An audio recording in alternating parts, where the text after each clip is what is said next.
Bueno, lo concreto es que en los años 50 había un caso cada 10.000 aproximadamente. En los 70 un caso cada 5.000. En 2016 un caso cada 59, por supuesto con variedades entre los diferentes países y poblaciones. Esta es una estadística, es la última estadística del CDC de Estados Unidos. Lamentablemente no contamos con estadísticas actualizadas tampoco en nuestro país, ante un tema que está resultando ya un problema de salud pública. Si sigue así la progresión, algunos investigadores dicen que como el crecimiento es exponencial, puede para el 2030 llegar a ser un caso cada 2.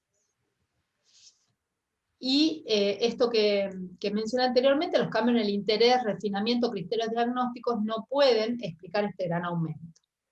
Entonces, algo que también habíamos estado conversando con Silvia previamente, yo tengo 48 años, estudié medicina en la Universidad Nacional de Tucumán, desde el año 91 al año 98. Si estudié autismo, no recuerdo en qué materia, y seguramente no fue más de un par de caricias. No vi personalmente un caso de autismo cuando cursaba medicina o cuando hice mis prácticas rotatorias. Entonces, esto para... ¿Cómo? Por favor, si son tan amables y apagan, Natalia, apagan todos los micrófonos. Gracias, muy gentiles. Gracias. Entonces, esto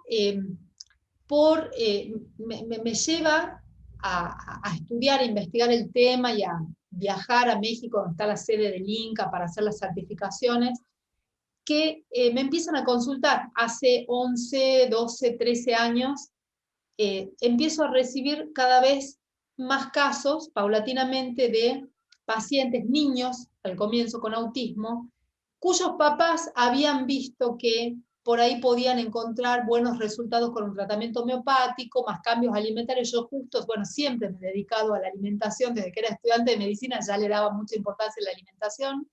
Entonces, bueno, buscando una dieta que se decía que era benéfica para los niños, sin gluten, sin lácteos, y justamente algo que yo ya venía promoviendo desde ese entonces, empiezo a tener los primeros casos, y los trato como trato a todos los pacientes desde este enfoque integrativo, pero había algo más que necesitaba comprender, estudiar, y así fue como fui encontrando lugares, instituciones, referentes para poder comprender y tratar mejor a los pacientes. Esto que yo voy a mostrar no es algo tampoco que se vea desde el enfoque clásico, ¿sí? Sin embargo, creo que dada la situación y la explosión que tenemos de autismo, está bueno también poder buscar otros paradigmas, ¿sí? Estamos recién entendiendo el autismo, estamos en los inicios, ¿sí? Y hay un breve tiempo todavía que la ciencia se ha ocupado de su estudio. Tenemos que pasar de la conducta a la neurona. Voy haciendo estos comentarios y ahora voy a explicar por qué desde este punto de vista puedo afirmar eso, por supuesto desde una mirada, desde un paradigma que no es tampoco la verdad, sino que intenta buscar ayudar a estos niños, a estos pacientes que por ahí pueden tener una mucho mejor calidad de vida.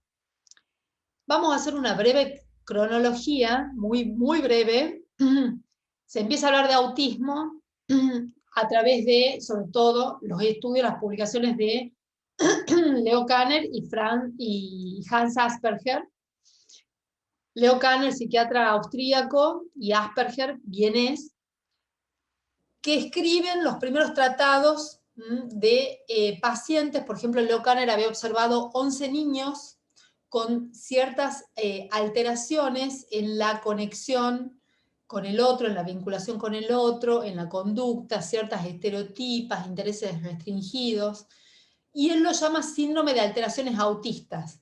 Habla de una dificultad, un trastorno a nivel afectivo, que provocaría esta falta de desarrollo, de conexión con el mundo exterior. Asperger, por otra parte, desarrolla su teoría de la psicopatía autista.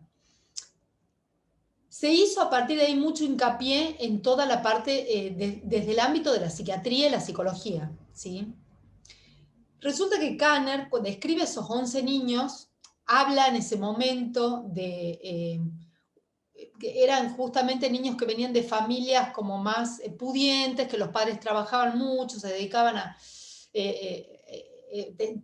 muchas actividades o laborales o para el exterior, y entonces desarrolla el concepto de las madres nevera heladera, ¿sí? Como que había una falta de contacto, una frialdad en el contacto inicial, y a partir de ahí se desarrollaba el síndrome, con lo cual se generó una culpa enorme en las mamás.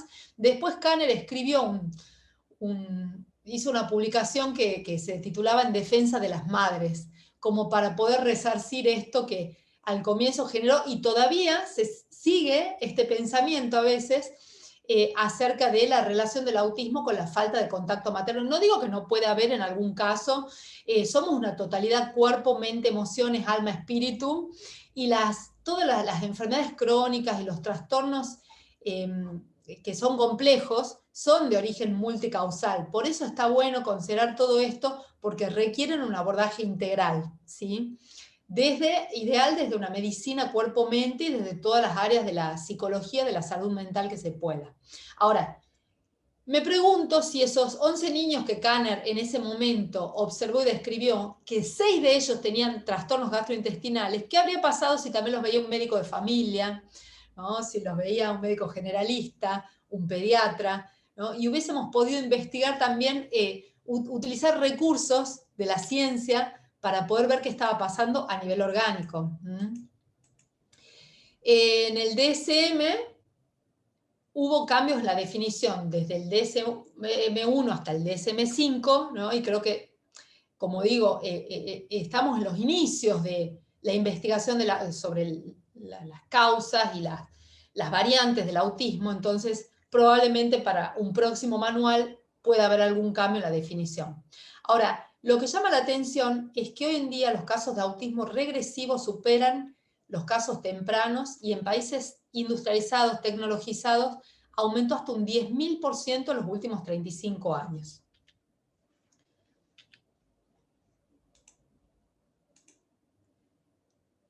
Veamos un poco sobre los trastornos del neurodesarrollo, entre los cuales entra la categoría de autismo, ¿sí?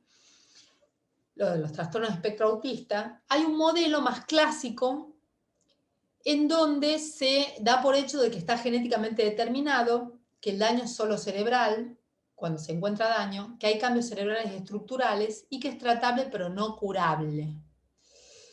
Esto del genéticamente determinado puede que haya dilapidado muchos recursos en algo que, si bien hay una genética, o sea, no hay con el autismo un link, una mutación genética determinada, o algunas mutaciones que podamos decir, bueno, se hereda como una herencia mendeliana, por ejemplo. No. Más del 70% de los casos de autismo no tienen un link genético determinado. Entonces, si bien puede haber una susceptibilidad genética, se sabe que los factores precipitantes son de origen ambiental. Desde el modelo biomédico, está genéticamente influenciado, disparado ambientalmente, el daño cerebral y sistémico, cambios cerebrales metabólicos, tratable, recuperación posible. ¿A qué se refiere esto desde el modelo biomédico? Si hay cambios metabólicos, esos cambios metabólicos podrían llegar a corregirse, al menos en parte, desde lo epigenético. Entonces, así podemos hacer un bypass, un puenteo de los polimorfismos genéticos, que ya veremos algunos, y así podemos potenciar todo lo que todavía ese ser, ese cuerpo, mente y emociones puede corregir o mejorar o equilibrar para que se desplieguen su mayor potencial. Entonces, vamos a notar mejorías, y en algunos casos cuando se habla de recuperación posible, no es que se habla de curar el autismo, porque el autismo también es necesario verlo como una condición, ¿sí? Una condición, y se habla de condición de neurodiversidad, que está muy bueno hablar de neurodiversidad y condición, solo que si no reconocemos también que puede haber problemas médicos que subyacen al trastorno, nos perdemos posibilidades terapéuticas por solo aferrarnos a un modelo que es, la verdad que también es maravilloso, es súper inclusivo, porque hablamos de condición de neurodiversidad, de poder incluir, de poder integrar, pero también deberíamos tener en cuenta el modelo médico, no tienen por qué estar peleado uno del otro. Hay numerosos estudios y evidencia clínica que señalan su vinculación a factores ambientales, alimenticios y también farmacológicos. Bueno, este es la antigua forma, podríamos decir, de autismo que conocimos los de las generaciones desde la mía, las que me anteceden, ¿sí? Esta película, me acuerdo, yo la vi cuando era chica, el nene que tenía una gran desconexión, era un caso de autismo clásico, podríamos decir el autismo de Kanner, y todo el tiempo hacía girar un platito, quizás se acuerden de esta película, y esa era la estereotipia, el interés restringido, era un autismo de libro, con todas las características exacerbadas. Y la película Rainman, que es más moderna, también nos evoca un caso de autismo más clásico. Ahora, ¿podríamos hablar de una nueva forma de autismo? Porque resulta que desde los años 80 se empezó a ver cada vez más casos. Empezó a ser cada vez más frecuente el diagnóstico y se fue incrementando de manera exponencial. Casos de autismo como más leve, podríamos decir incompleto en cuanto a la presentación clásica, con otro tipo de características, y también se incrementaron los casos de autismo regresivo. Entonces, habría una diferencia. Estas son preguntas, ¿no? Esto lo planteo desde otros modelos para mirar desde otras ventanas, desde otras perspectivas simplemente, para poder distinguir algunas cosas un poco más. Cuando podemos distinguir, podemos ahí intervenir. Si no distinguimos y está todo dentro de la misma bolsa, por ahí no nos planteamos otro tipo de intervenciones y queda todo en el campo de algunas terapias, de las terapias de estimulación y de algunas medidas paliativas. Entonces, veamos a qué me refiero con la antigua forma de TEA. El TEA-S severo, complejo, de etiología genética, el tipo 1, en general con menor coeficiente intelectual, mezcla de mutaciones hereditarias y nuevas, influencia ambiental menos importante, edad paterna relevante, predominio de género 2:1, dismorfismos frecuentes a veces completos, microcefalia o extrema macrocefalia, regresión rara. Es como decir, bueno, desde el nacimiento de los primeros meses detectamos que ya había algo raro, ¿no? Tratamiento o prevención difíciles.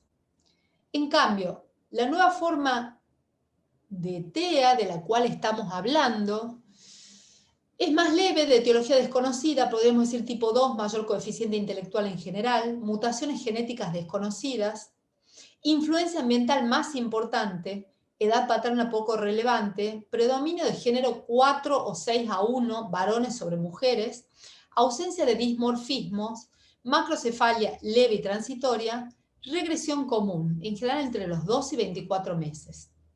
Ahora, ¿qué hallazgos hay vinculados a la herencia genética?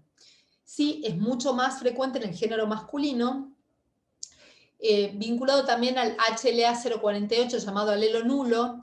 Hay historia familiar en general de autoinmunidad, alergias, asma, diabetes, colitis, tiroiditis, enfermedad inflamatoria intestinal, etc. O sea, hay una desregulación del sistema inmune ya en la historia familiar. Y encontramos polimorfismos genéticos. Se están hallando cada vez más polimorfismos genéticos o polimorfismos nucleótidos únicos que son variantes simples, mutaciones muy simples que todos podemos tener, solo que se juntan varias de ellas, ¿sí? Y se bloquea mecanismos fundamentales como la metilación, como la transulfuración que nos permite sacar tóxicos y metales del cuerpo. Entonces, puede alterarse el ciclo de Krebs, puede alterarse la vía del folato, el ciclo de la metilación. La metilación es fundamental, ¿para qué? Cuando se produce la metilación, se dona el metilo, que vendría a ser como, por ejemplo, cuando en un partido de fútbol se pasa la pelota, ¿sí? Eso sería, ¿no?, la donación de metilo, y ese metilo es fundamental para la síntesis de ADN, de ARN, de histonas, de fosfolípidos, de neurotransmisores. Bueno, supongamos que esté alterado ese mecanismo, sumado a otro, y a otro, y a otro, y a otro más. No puedo entrar en detalles, en todo caso, en el momento de las preguntas puedo profundizar en algunas de estas cuestiones. Entonces, hagamos de cuenta que viene una carretera, voy por una carretera súper ancha, y varios carriles, y bueno, se produce un choque, se atasca la carretera. Bueno, pero por el costadito puedo pasar. Ahora, si hay un choque, a la par de otro choque, a la par de otro, en cadena, llega un momento en donde no puedo pasar. Entonces, cuando voy desatascando esos atascos que tienen que ver con disfunciones metabólicas a nivel de la metilación, de la transulfuración, etc., entonces, y también voy corrigiendo los problemas inmunológicos, endocrinológicos que voy detectando, gastrointestinales y demás. Entonces ahí voy como desatascando, si voy interviniendo a nivel epigenético para que la genética no pese tanto, porque en realidad lo que pesa acá más son los factores ambientales. Entonces veamos el incremento exponencial del autismo de regresión. Fíjense, ¿no?, que es muy llamativo. Antes de los 60, 70, casi iban a la par, y después sube estrepitosamente a partir de los 80. Entonces, pongámonos a pensar, hagamos un estudio del espacio de exposición. ¿Qué pasó? ¿Qué factores eran desconocidos antes de 1930, crecientes de la mitad del siglo XX y exponenciales a partir de 1980? El entorno estresor. Estamos viendo una situación inédita para la historia de la humanidad. Nunca hemos tenido tantos estresores juntos en simultáneo. Cuando nos ponemos a ver uno por uno decimos, increíble, la biología es maravillosa, con todo esto seguimos en pie.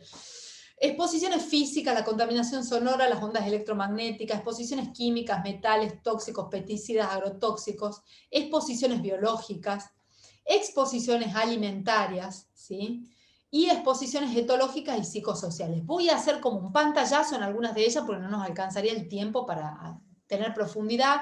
A veces puse algunas citas, referencias bibliográficas. Con todo gusto puedo ampliar la información o enviar alguna otra información accesoria si alguien lo requiere, y pido disculpas por mencionar algunas cuestiones tan rápido. Es simplemente para dar un pantallazo para poder redondear el tema. Fijémonos, acá hay algo con el tema del autismo regresivo. La interrupción de la flora intestinal inherente podría promover la colonización por una o más bacterias productoras de neurotoxinas. Algunos papás, o muchos papás, refieren a antecedentes de exposición a antibióticos. En realidad, en general, una seguidilla, ¿no? Esos bebés que hacen trastornos, infecciones respiratorias frecuentes, recurrentes, gastroenteritis, tuvieron muchos episodios de tratamiento antibiótico, y después viene una especie de diarrea crónica, ¿sí? Y esto se puede vincular muchas veces a la aparición del autismo regresivo. El debut es relativamente agudo. El niño aparentemente normal se desconecta, se ensimisma en pocos días o semanas, regresa a estadios más primitivos y toscos del desarrollo. Entonces, voy a mencionar la teoría de las catástrofes de un matemático, René Thom, que lo explica así. En un sistema próximo ya al punto de catástrofe, pequeños estímulos precipitadores provocan el efecto de catástrofe, la famosa gota que colma el vaso. Lo que pasa es que no es la gota, es todo lo que fue llenando el vaso también, ¿sí? Hay que prestar particular atención a estos precipitadores, estresores o noxas externas que han alcanzado suficiente intensidad por acumulación, adición o sinergia, y que actúan en determinadas cronoventanas en el momento del desarrollo, en la gestación, y en genotipos de especial vulnerabilidad. Se comprobaron, cuantiosa bibliografía, que demuestra trastornos gastrointestinales, inmunes, autoinmunes, nutricionales, inflamatorios, mitocondriales, bioquímicos, de estrés oxidativo, fungales, virales, bacterianos, toxicológicos, endocrinos y metabólicos descritos en la literatura médica. Entonces, vamos a hacer un cambio en las palabras, el concepto, porque el cambio en el lenguaje también permite no fijarnos a una idea o concepto, sino abrir un poco el enfoque para mirar desde otro lugar, desde otra ventana, desde otra perspectiva. Entonces hablemos de los espectros de los trastornos difusos de la conectividad cerebral, como lo refieren algunos autores, ¿sí? Es un gran grupo de desórdenes clasificados de acuerdo a su manifestación clínica y gravedad, anormalidades neuroanatómicas, bioquímicas, metabólicas e inmunológicas similares, que presentan anormal conectividad cerebral, sobreconectividad proximal e infraconectividad distal interneuronal. Entonces, dentro de este espectro de los trastornos difusos de la conectividad cerebral, podríamos, aunque son entidades clínicamente diferentes, ¿no?, pero con una fisiopatología en común, podríamos agrupar a los trastornos del espectro autista, los trastornos por déficit atencional con o sin hiperactividad, y los tics, síndrome de Tourette y otros trastornos del movimiento. ¿Y por qué quise mostrar esto? Porque hoy en día también es un gran problema la sobremedicación de niños diagnosticados con trastorno de déficit de atención e hiperactividad con drogas que tienen efectos adversos importantes que a la larga terminan generando problemas físicos o de dependencia a otros psicofármacos. No digo que no sea necesario en algunos casos, esto es discutible, por supuesto, pero si tenemos otras alternativas terapéuticas antes de tener que llegar a esos psicofármacos, si esas alternativas están dentro de un cambio de hábitos alimentarios, desintoxicación corporal, atender a todas las cuestiones de desregulación bioquímica que interfieren en la conectividad cerebral, entonces vamos a mejorar muchísimo las perspectivas para ese niño y su familia. En los trastornos difusos de la conectividad cerebral encontramos múltiples trastornos digestivos. Según la doctora Leni González, gastroenteróloga pediatra venezolana, que recomiendo buscar en internet, ella es miembro del Comité Científico del INCA también, de la Liga para la Intervención Nutricional contra el Autismo. Ella realizó miles de estudios, endoscopías, biopsias a niños con trastorno del espectro autista y afirma que el 100% de los niños con autismo tienen trastornos digestivos, ya sean o no evidenciables por la clínica, porque no siempre lo son.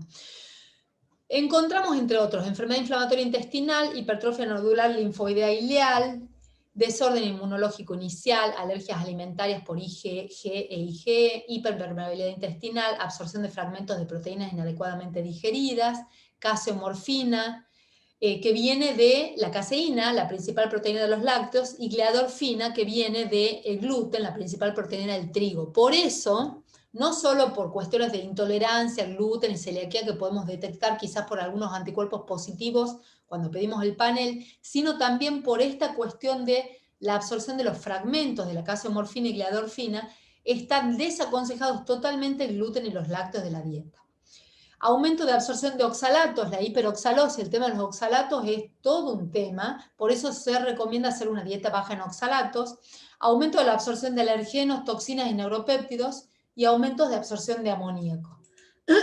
Trastornos digestivos, disbiosis intestinal. Bueno, la disbiosis es la alteración de la microbiota, de la microflora intestinal, que está constituida sobre todo por bacterias, ¿sí?, algunos virus, arqueas. La microbiota son todos estos microorganismos, principalmente bacterias, que colonizan piel y mucosas en el ser humano, ¿sí? El tema es que cuando se altera esa microbiota y se cambian las bacterias, los microorganismos benéficos por patógenos o comensales, puede haber además un sobrecrecimiento de parásitos y hongos, y todo eso va a generar aumento de las toxinas, inflamación intestinal, hiperpermeabilidad intestinal, múltiples trastornos que además sabemos que la microbiota tiene una comunicación directa con el sistema nervioso, con el sistema endocrino, con el sistema inmune. Entonces, una disbiosis va a alterar a la persona con autismo, y bueno, sabemos no solo que esto es un tema importante en autismo, sino cada vez se da más importancia a la microbiota como una de las principales causas de enfermedad crónica cuando la persona presenta este estado de disbiosis. Bueno, hay una severa alteración de la microbiota intestinal benéfica, inadecuada digestión de nutrientes, déficit de oligoelementos y ácidos grasos esenciales, dolor, distensión abdominal, diarrea, estreñimiento, flatulencia, meteorismo, gastritis, úlceras, reflujo, sangrado, etc. Entonces, ¿cómo pretendemos que el niño vaya a las terapias, esté bien, no esté irritable, o que duerma bien, o a veces no entendemos las conductas de agresión, de autoagresión, a veces se doblan, se golpean la panza o la cabeza? Entonces, sobre todas estas conductas, muchas veces hay un trastorno orgánico que el niño no está pudiendo expresar y que se manifiesta con alteraciones que vemos conductuales. Entonces, otro gran tema es, justamente por todo lo que acabo de decir, cuán importante es la dieta en el tratamiento de los trastornos del espectro autista. Yo puedo decir que la dieta hace a un 50% del tratamiento. Más que dieta, yo le explico a los papás, es un cambio de hábitos alimentarios. Un cambio de hábitos para toda la familia, no para el paciente que tiene autismo. De hecho, la genética es la misma, ¿sí? Y el niño manifestó todo su desequilibrio a través de un trastorno del espectro autista, pero sus padres quizás, o sea, vemos, como les mencionaba, papás, tíos, abuelos, hermanos, que pueden llegar a tener un problema metabólico, autoinmune, inflamatorio, enfermedades crónicas de todo tipo. Entonces, a todo el mundo en la familia le va a venir muy bien hacer el cambio de hábitos alimentarios. Y en todo caso, fuera de la casa, quien quiera que coma diferente, pero no delante del niño, porque el niño no puede, o el paciente no puede estar comiendo algo diferente a lo que come el resto de la familia. Lo ideal, y cuanto mejor funciona, es cuando todos hacemos un cambio de hábitos, y hoy en día no hay a quien le venga mal. De hecho, lo que yo recomiendo es lo que hago de hace décadas, mis hijos desde la panza, y bueno, en mi casa lo que se come es lo que justamente promuevo, y lo que no existe en mi casa, en la alacena, en la heladera, es justamente lo que desaconsejo. ¿Qué es lo que está totalmente desaconsejado en este tipo de dietas? Lácteos, ¿sí?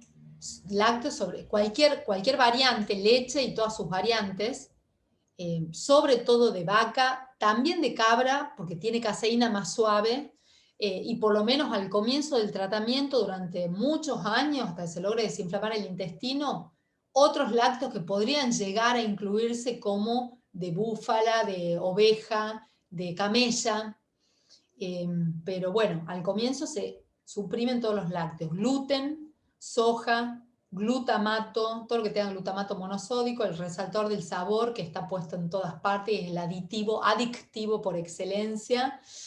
Es muy controvertido su uso, pero como genera mucha lealtad al consumo, se sigue utilizando. Es sorprendente si uno se pone a ver los 1001 nombres que tiene el glutamato monosódico, que es el Ajinomoto, el E621, INS 621, puede estar con el nombre de proteína vegetal hidrolizada. El glutamato actúa como un neurotransmisor excitatorio, o sea, si nuestro cuerpo lo produce o lo absorbe en pequeñas cantidades y lo utiliza el sistema nervioso en la medida justa, es necesario. Ahora, en estas cantidades que se suele acumular debido al consumo de glutamato, esto produce un daño neuronal por excitotoxicidad, la dispara la neurona todo el tiempo, ¿sí? Entonces termina produciendo daño, y no solo es dañino en el autismo, sino para todas las patologías crónicas, sobre todo neurológicas, pero también de tiroides, y produce daños a todo nivel. Así que recomiendo ver este tema. ¿Y qué pasa? El glutamato es la contrapartida del GABA, ¿sí? El glutamato es como el acelerador del auto y el GABA el freno del auto. Entonces, bueno, si vamos pisando todo el tiempo el acelerador y el freno, lo gastamos al freno, y si vemos un déficit de GABA, en general tenemos que reponer el GABA y limitar, excluir completamente todo tipo de alimento o aditivo que tenga glutamato.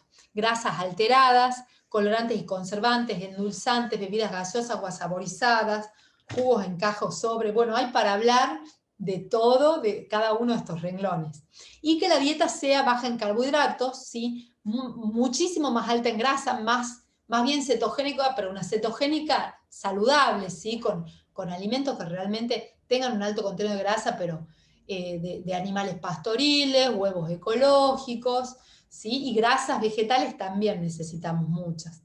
Y los oxalatos, ¿sí? Que sean bajas en oxalatos, porque la selga, la espinaca, la remolacha tienen oxalatos, son sanas, pero fíjense, o sea, un jugo verde que está de moda ahora y que claro que lo promovemos a los jugos verdes, pero un jugo verde lleno de espinaca, apio y un poco de remolacha es un cóctel de oxalato. Entonces, quien está en una dieta biomédica o que tiene otro tipo de problemas, ¿no? Osteoarticulares, de cálculos renales por exceso de oxalatos, tiene que hacer una dieta baja en oxalatos.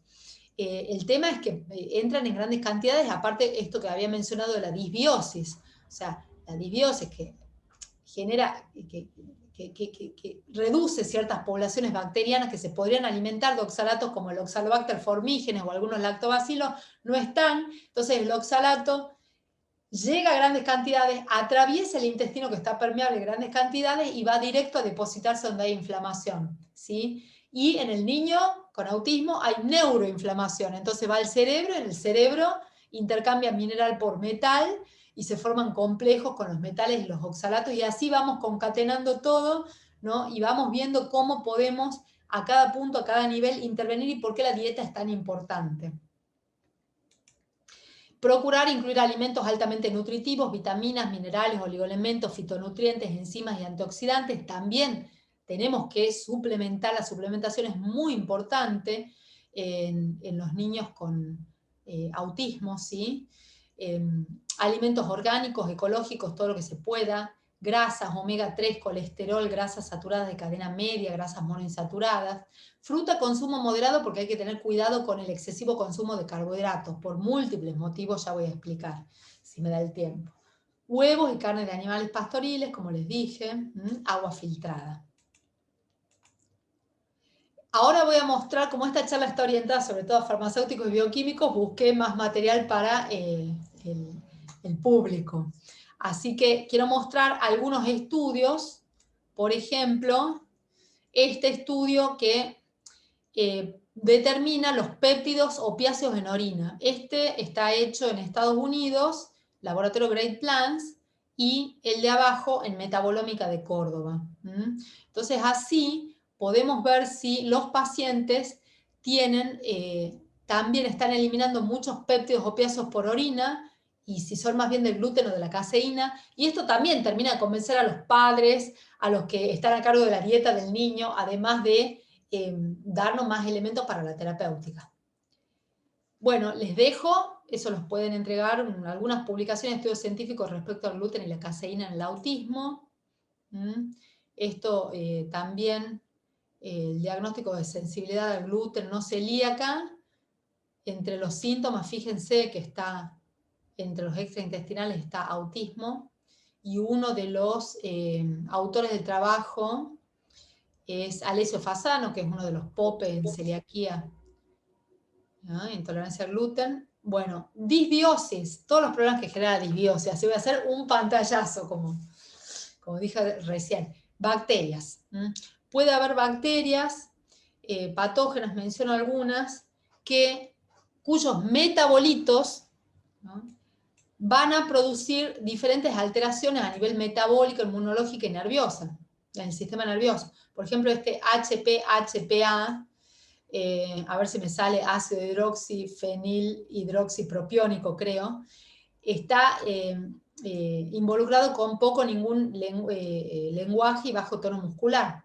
Y el 4-cresol y otros metabolitos que produce el clostridio impide la conversión de dopamina en epinefrina, porque inhibe la dopamina descarboxilasa, creo que se llama esa enzima. Bueno, entonces la dopamina se acumula, y la dopamina, con formas reactivas de oxígeno, se transforma en una molécula muy reactiva. Entonces es un radical libre. Entonces, y si la dopamina se acumula, y eso se puede demostrar porque hay un aumento de la excreción de ácido homovanílico, por ejemplo, eso resulta neurotóxico y además altera todo lo que es los mecanismos de los diferentes neurotransmisores, ¿sí? Se cree que este problema también de disbiosis, exceso de Clostridium, producción de estos metabolitos, a la larga, en las personas, en los adultos, puede ser una de las bases que precipiten el Parkinson, ¿sí? Parásitos. Bueno, varios y diversos, todos tenemos parásitos en realidad. Lo que tenemos que tratar de hacer es reducir la carga parasitaria. Y en los niños con autismo en general se detectan muchos parásitos, ¿sí? Que también producen sus metabolitos tóxicos o que generan cambios en la conducta, en el comportamiento. Y como si fuera poco, los otros invitados son los hongos, principalmente Candidiasis, que liberan alcoholes y carbohidratos, ¿sí?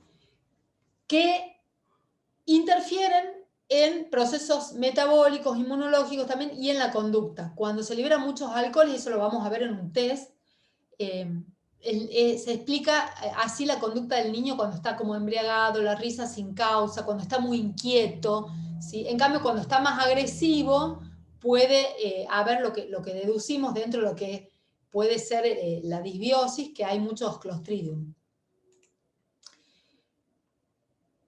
Entonces, perdón, y ahí está, la intervención nutricional siempre es individual. Si el niño tiene mucha, o el paciente tiene mucha candidiasis, entonces ahí vamos a poder indicar una dieta, debemos indicar una dieta mucho más baja en carbohidratos. Ahora, si hay mucho Clostridium, necesitamos una dieta baja en proteínas, reducir la cantidad de carne, ponerlo más vegetariano. Y así vamos con todos los hallazgos que tenemos, pudiendo establecer un marco terapéutico súper rico, impresionante. Esto es una publicación del PRONAP del año 2017, que me sorprendió gratamente. El doctor Miguel Larguier, reconocido neonatólogo de nuestro país, escribió sobre disbiosis, el capítulo 1, y habla de la vinculación de la disbiosis a los desórdenes del espectro autista. Les sugiero ver, está en internet, todas las actualizaciones del PRONAP. Esta es la del 2017. Este artículo es muy interesante porque tiene extensa bibliografía a la cual pueden entrar y seguir investigando. Neuroinflamación en autismo. En cuanto a lo ambiental, pongo como ejemplo este trabajo, hay muchísimos. Este trabajo del 2005, imagínense ahora en el 2021, hallan 287 químicos distintos en el cordón umbilical de niños recién nacidos. Pesticidas, aditivos industriales, teflón, 76 producen cáncer, 94 tóxicos para el cerebro y sistema nervioso, 79 causan defectos del nacimiento y desarrollo normal. No es el único, hay muchos más. Veamos un ejemplo en la naturaleza. El pescado, sí, era muy sano comer pescado, aparte nos aporta, entre otras cosas, omega 3, fósforo. Es una carne muy digerible, pero antes de la contaminación ambiental, la carne más sana era el pescado, después le seguían las carnes blancas, las aves, y después las carnes rojas. Hoy en día podría decir capaz que es al revés.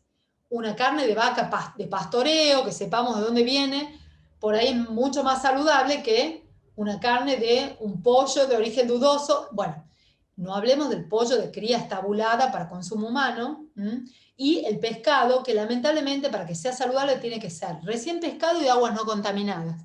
Y si vamos a comer pescado, procuremos que no sea, ¿no?, el atún, por ejemplo, que es carnívoro y que se come otros peces más chicos y que por esto de la bioacumulación, la bioamplificación de la concentración de mercurio y de otros tóxicos, los pescados más grandes, carnívoros, terminan acumulando muchísimo más metales. Hay que tener cuidado también con los omega 3, los aceites omega 3 que se comercializan, que provienen de animales contaminados con metales. Tiene que tener la certificación IFOS para asegurar, o cualquier otra certificación, no la única que permita, asegurarnos que no estamos, por un lado, subsanando la falta de ácidos grasos omega 3, pero por otro lado, intoxicando más. Bueno, los agrotóxicos, y acá en Argentina son un gravísimo problema, todo un tema, y su vinculación al autismo también está documentada. Y vamos a la contaminación electromagnética, que era totalmente rara, infrecuente, el uso de celulares después de los años 80, pero antes las ondas eran ondas sinusoidales, mucho más parecidas a lo natural. Ahora son ondas pulsátiles cuadradas. Esas ondas pulsátiles cuadradas producen una agitación de las moléculas, de las proteínas.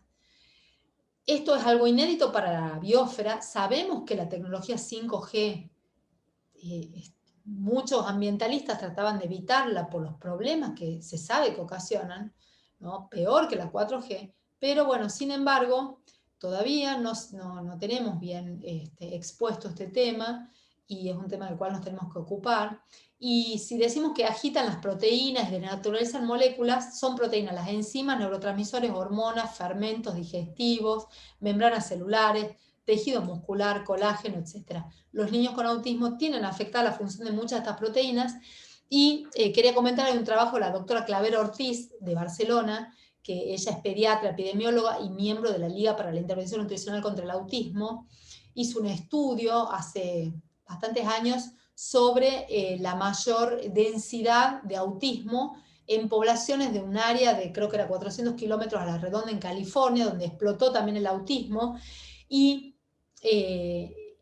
ahí se pudo estudiar algunos factores causales también ambientales cuando no estaba todo tan diseminado, y ella muestra cómo en esas áreas de California que tenían más o menos mismo nivel sociocultural, todas las otras variables eran similares, pero era mucho mayor la prevalencia de autismo en áreas cercanas a las torres de celular. ¿Sí? Entonces hay que tener especial atención al cronoventana gestacional, evitar el Wi-Fi, por lo menos que se desconecte a la noche, no tener los celulares y las pantallas encima. Evitemos la contaminación electromagnética excesiva dentro de lo que podemos evitar, ¿sí? Bueno, esto es lo que quería mencionar. Para no hacerlo más largo, voy a pasar a la otra diapositiva, a la otra filmina. Bueno, la contaminación ambiental, los químicos, los metales. Bueno, nosotros miramos la manzana, nos comemos la manzanita, pero esa manzanita que ha estado cosechada a la par de una carretera tiene tranquilamente insecticidas organofosforados, organoclorados, clorpirifos, bifenol A, plomo, metilmercurio, arsénico, manganeso. Puede tener algo o gran parte de eso. Bifenilos policlorados, hidrocarburos aromáticos policíclicos, inhibidores bromados de la combustión, compuestos perfluorados. Entonces, todo lo que es la contaminación ambiental, la exposición, la dieta industrializada, la comida industrializada, aumenta el estrés oxidativo, se altera la detoxificación. Hay alteraciones endócrinas, bioquímicas y metabólicas, que se suma a la susceptibilidad genética de la cual hablé, y promueven trastornos funcionales y orgánicos, desplazando micronutrientes esenciales.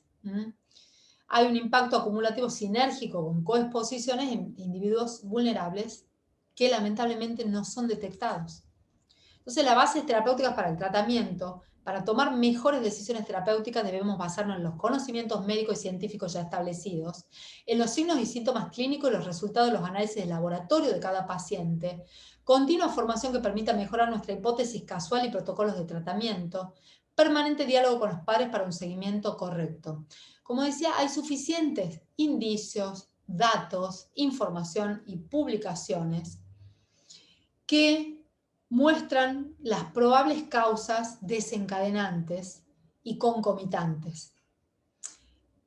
Fenómenos tan complejos como el autismo deben abordarse con metodología también nueva y compleja. Deben estudiarse y abordarse de esa manera, para que podamos ponernos a la altura también de lo que está sucediendo y brindar las mejores alternativas preventivas, porque desde este modelo se habla de prevención de autismo.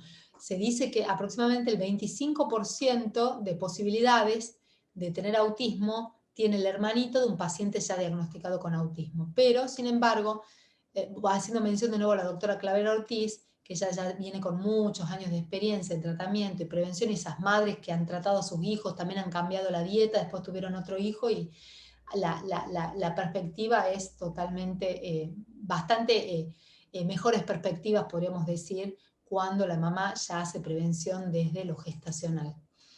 Entonces, podemos hablar de una mesa de 3 patas, ¿sí? Nutrir, desinflamar y desintoxicar como pautas terapéuticas, a la par de las terapias, a la par de todo lo otro que se hace habitualmente.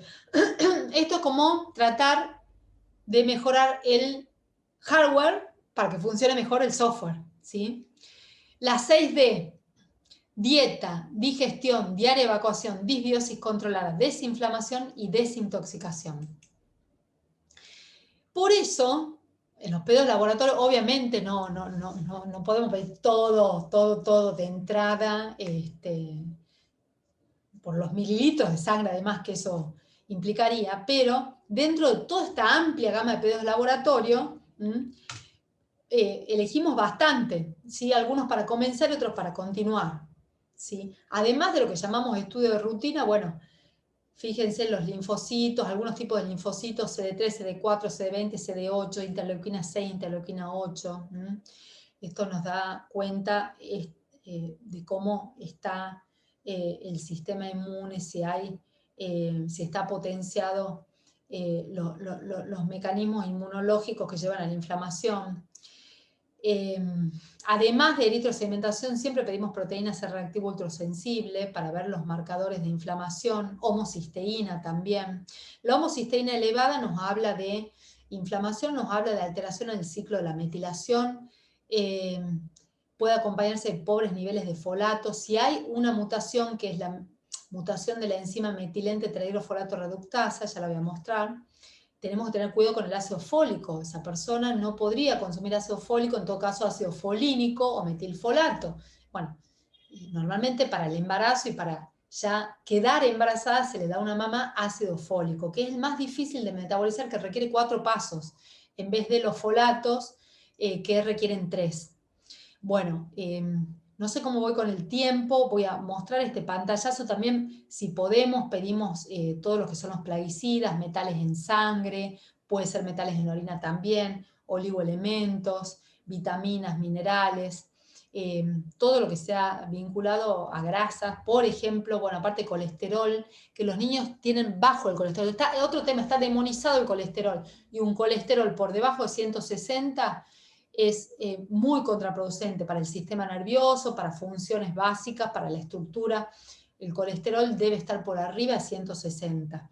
Tratamos de subir el colesterol y a veces encontramos colesteroles de 120, 130, 140, son muy bajos.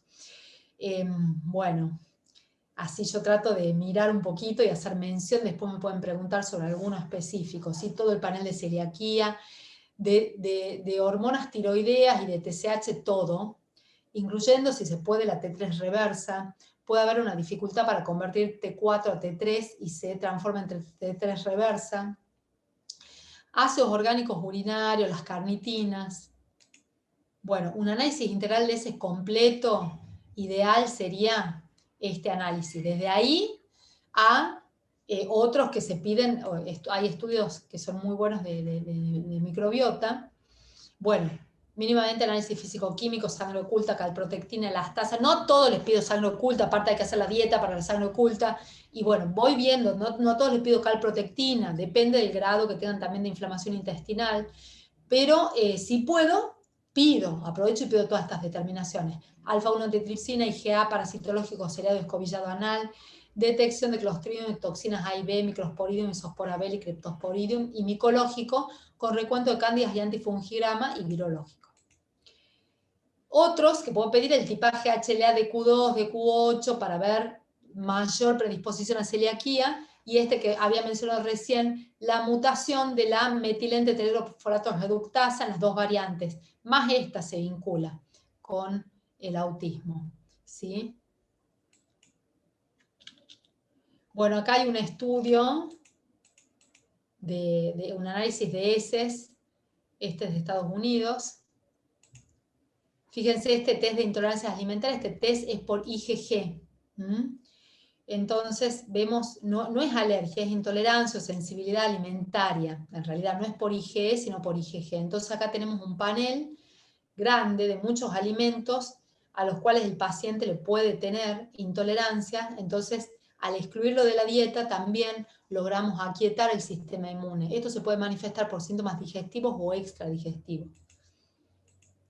Este es uno que se hace acá, el Check-up 100, para 63 alimentos, y hay otro que hace el laboratorio metabolómica también. Y este es un estudio de metales tóxicos y minerales en pelo. Fíjense este paciente, lo elevado que tiene el plomo y el mercurio. Un paciente mío.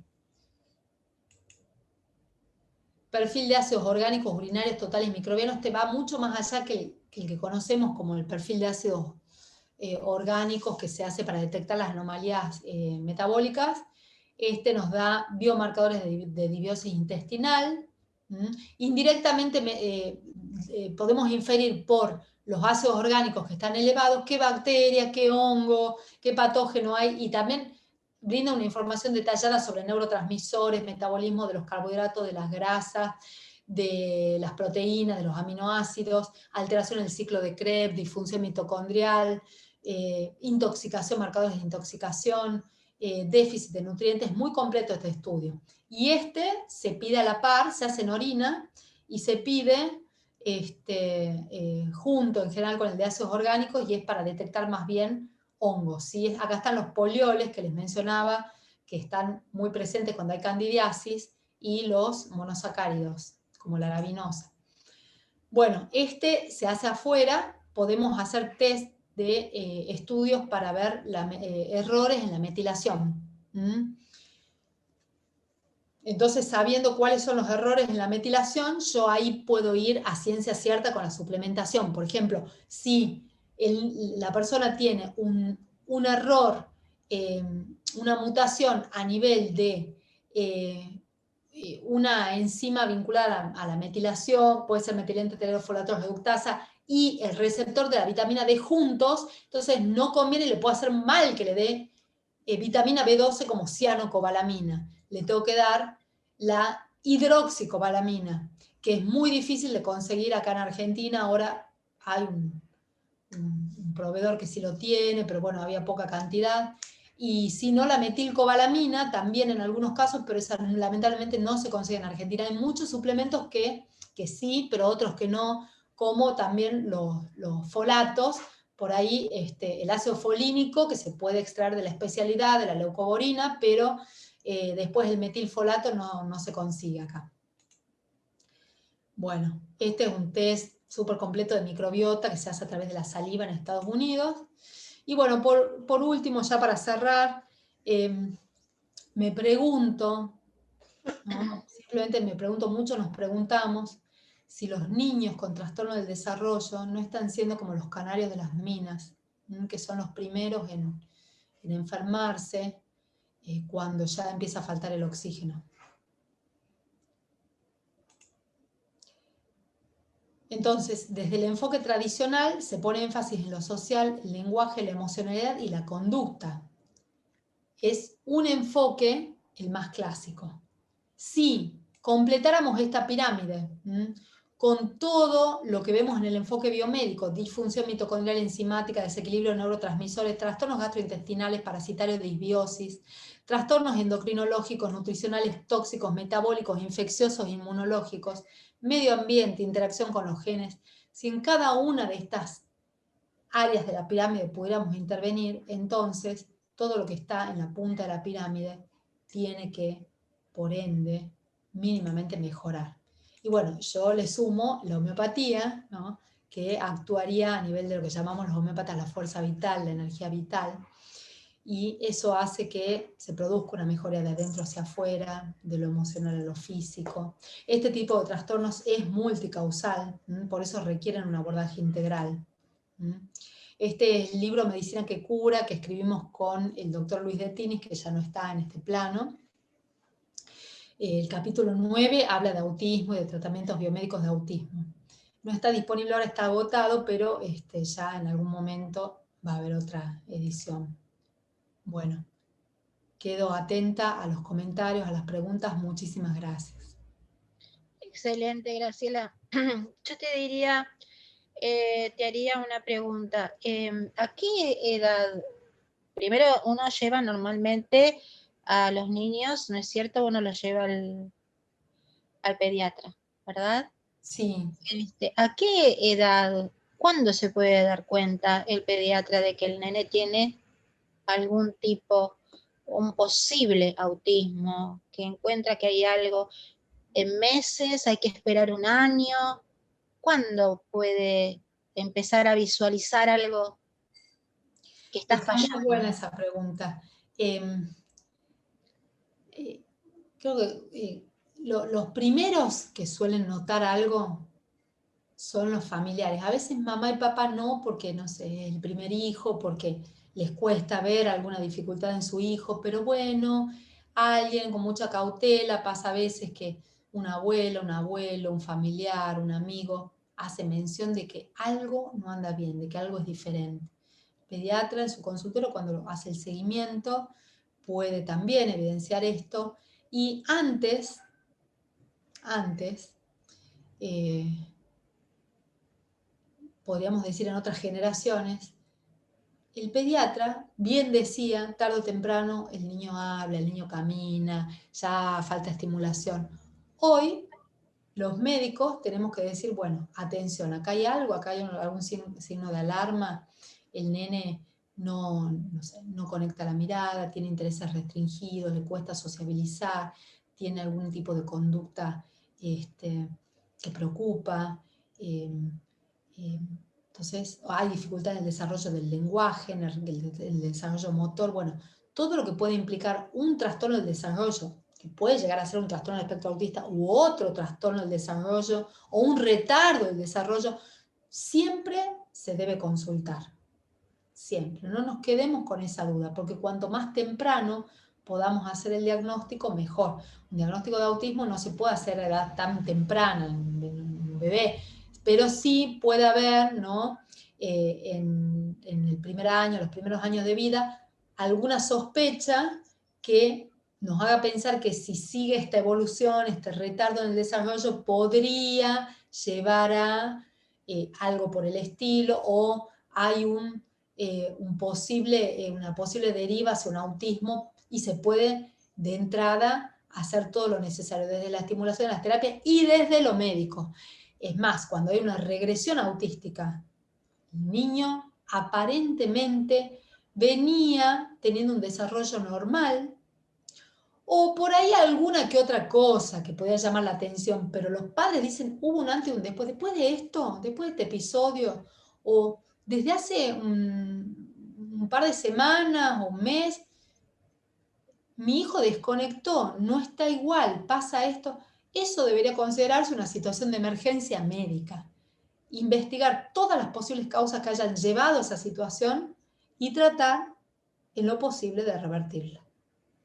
En realidad, vos nos has mostrado un abanico, ahora voy a ir con las preguntas, nos has mostrado un abanico realmente de estudios, de posibilidades de que un médico pueda seguir, ¿no es cierto? Y pueda seguir al niño. Pero en sí, ¿hay médicos pediatras que traten a niños autistas exclusivamente? ¿Hay una especialización en esto? Sí, o sea, yo estoy hablando desde un lado que no es clásico todavía, ¿sí? Quienes se ocupan dentro del paradigma hegemónico, clásico de estos trastornos, y que son súper necesarios en el equipo interdisciplinario, son los pediatras especializados en neurodesarrollo y Ah, también neurólogos que están especializados en pediatría y en trastornos del desarrollo. bueno, entonces acá hay algunas preguntas que son preguntas y que emanan preocupación o interés por justamente lo que acabas de decir y para poder enfocarse mejor. Melina dice, hola, soy mamá de un adolescente con autismo. ¿A qué médico le puedo pedir esos análisis o al menos los principales? Bien. Eh, Somos en Argentina varios... Ah, ¿respondo? por favor. Bien. En Argentina hay varios médicos que nos ocupamos de este tema, ¿sí?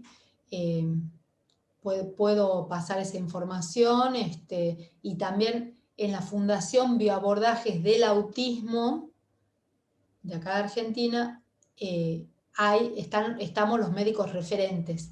Y en LINCA, México, no, porque se hizo una institución llamada LINCA Argentina tomando ese nombre y lamentablemente no tiene nada que ver y no promueve lo que se hace ahí. Pero LINCA, Liga para la Intervención Nutricional contra el Autismo, también tiene un área en su página donde muestra cuáles son los médicos certificados que están en condiciones de hacer todo este tipo de estudios.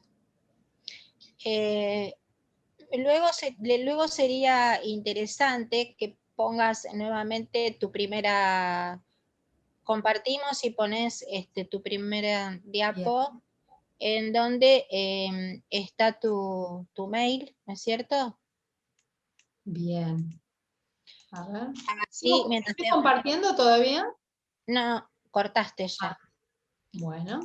Porque mientras nosotros vamos conversando, todos aquellos que estén interesados, que se dirijan directamente a tu mail. Bueno, vos estás lejos, Sí, pero pero yo atiendo en Buenos Aires también y atiendo online.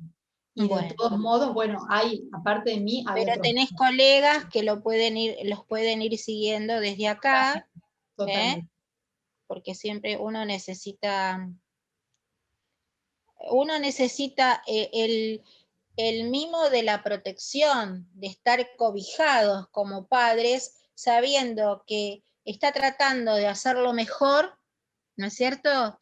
Que no se esté equivocando y que, bueno, esos pasos que va dando van siendo hacia adelante, Totalmente. Hay ayudando, toda una ¿no? red de contención en ese sentido. También grupos en WhatsApp de padres, papás y mamás que, bueno, están en permanente contacto para, bueno, apoyarse con lo de la dieta, con toda la información que van necesitando transferirse unos a otros para poder salir adelante con Bueno, todo este tratamiento. entonces, Melina ya sabe dónde te puede encontrar y aparte vos también, aparte diste recién, y aparte aclaraste de que la asociación tiene que ser no de Argentina, sino de México, ¿verdad? LINCA México y la Lincoln, Fundación de Abordaje del Autismo de Argentina. Muy bien. Tengo un hijo con Asperger desde el nacimiento y como mamá, perdón, no dije el nombre, Estela Maris. Como mamá percibí síntomas, sin embargo, ningún médico le dio importancia. Recién el DX se hizo a los 17 años de edad, luego de recorrer infinidad de especialistas. ¿Ves lo que te digo?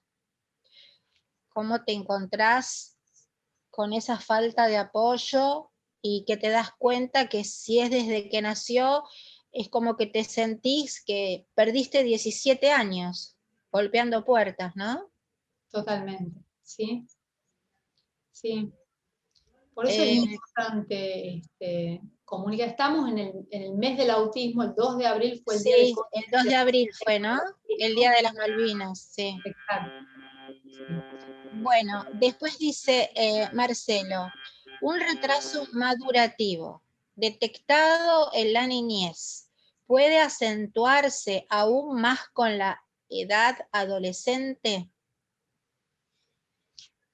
Puede, sí. Y la base del tratamiento siempre es la misma, independientemente del diagnóstico, porque vamos a encontrar siempre diferentes problemas metabólicos, nutricionales, inmunológicos, toxicológicos, que una vez que lo vamos solucionando, bueno, damos a ese individuo las mejores perspectivas para que su biología se active, funcione de la mejor manera posible.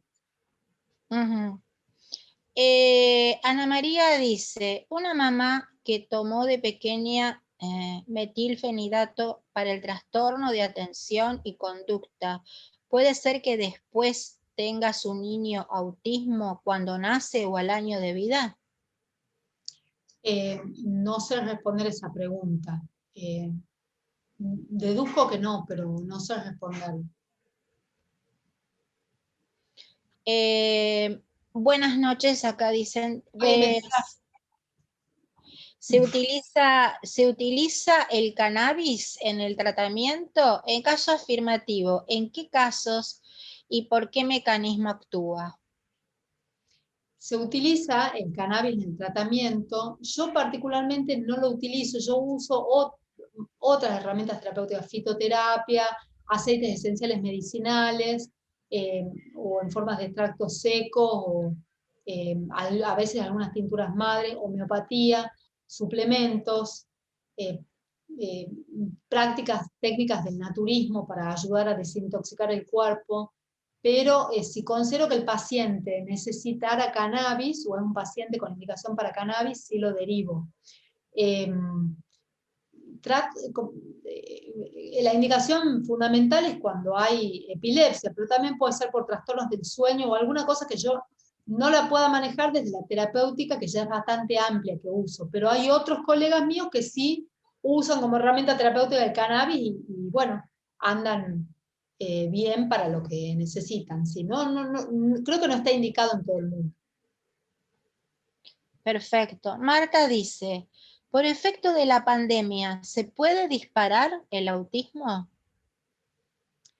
Bueno, estamos hablando, esta es una pregunta que tiene muchas aristas, muchas, muchas. Me vienen muchas cosas para decir. El tema de la pandemia es algo que a todos afectó de manera diferente, pero todos nos vimos afectados. No ha habido ningún área, dominio del ser humano, económico, familiar, profesional, social, personal, emocional, que no haya sido afectado o tocado, o es muy raro. Yo lo que puedo ver es que a partir de toda la pandemia y el aislamiento tan prolongado, se han potenciado muchísimo los trastornos, en los niños los trastornos de la conducta, del sueño, la ansiedad, la depresión, en los papás también. El uso de psicofármacos se ha incrementado estrepitosamente, la alimentación y sobre todo al comienzo, que la gente se aisló y compró comida así tipo de guerra y todo en lata, todo fideo, todo. Bueno, y aparte disminuyó el poder adquisitivo, entonces no se tiene acceso a alimentos de alta calidad. Bueno, también el uso indebido y el abuso de ciertos fármacos que tendrán su efecto terapéutico, pero tienen sus efectos adversos también y usados de manera prolongada.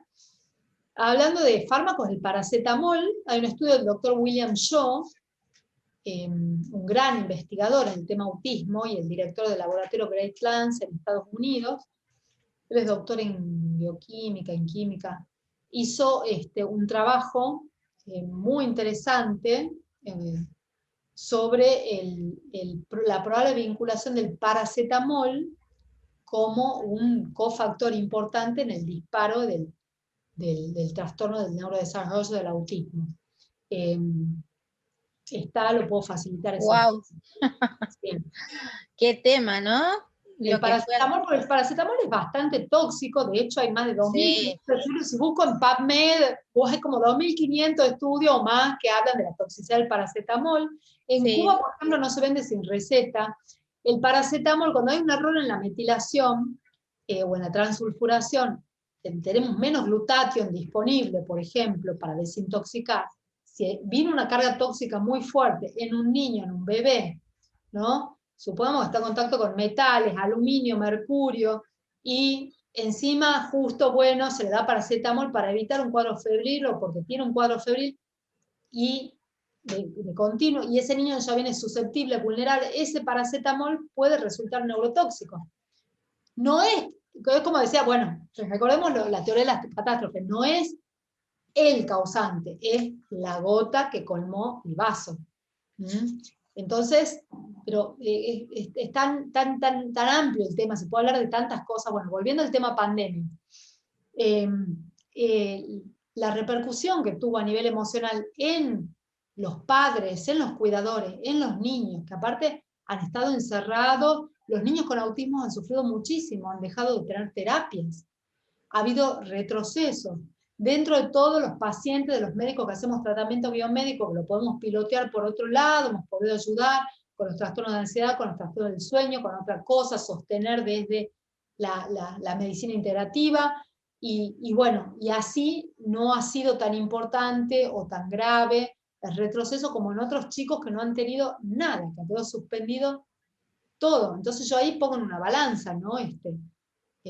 Bueno, qué ganamos y qué perdemos con cada decisión que tomamos también, y cuál es la consecuencia a corto y largo plazo. Es un tema que tiene muchas aristas. Tiene muchas aristas, y sí, porque el año pasado, y este también, hemos escuchado muchos disertantes, todos especialistas, y todos tenían un punto en común el año pasado, que era el COVID-19. Por todo lo que estaba causando en cada una de las especialidades, hasta a nivel de piel también. Entonces, bueno, sí, es verdad, tiene muchísimas aristas. Bueno, Graciela, no quiero demorarte más. Acá todos están agradeciendo. Cada una de tus respuestas también fue agradecida por el que la hizo. Y realmente fue maravillosa la charla, muy, a pesar del tiempo corto, fue muy sustanciosa. Y bueno, quizás podamos hacer una segunda parte con casos clínicos y todo lo que vos me dijiste que tenías de material. También yo vi que ahí en la primera filmina tenés también una página web, ¿verdad? Sí. Como para que también... Está un poco desactualizada, estoy en eso, pero está ahí la página web y tengo mail, cualquier cosa me pueden escribir. Sí. Como para que te puedan escribir, vos puedas orientar, y podamos ayudar a todos, y nos ayudemos todos entre todos, que eso es lo más importante. Fue un placer, Graciela, muchísimas gracias por haber estado aquí, y gracias a todos ustedes por acompañarnos, realmente nos hacen muy felices. Mañana empezamos con el ciclo de conferencias del colegio y el laboratorio Casasco.